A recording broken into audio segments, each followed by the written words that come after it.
nagme-milk tea pa nun. Nagawa ko ng kanya, tapos lagay ko message. Ayan na! Ay! Oh, iuuwi ko na to. Ganyan lang, guys. Oh. Tada!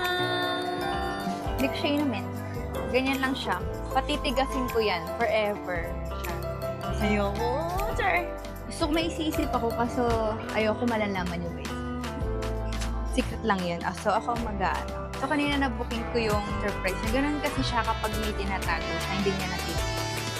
So, nung nalaman ko, and sabi ko, ibibigay ko yung sa TV natin na may message ka. So, failed ang message niya. So, dito na lang. Ako na lang ang bibigay ng message sa kanya. Simple lang naman yun. And everyday ko to sinasabi sa kanya. Mamaya, tingnan natin yung reaction niya. Guys, oh. Bibigay natin sa kanya. Tingnan natin.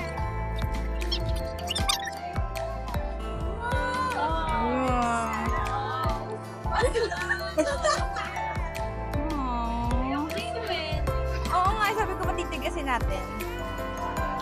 Diba? Ganun ka sila, Charles.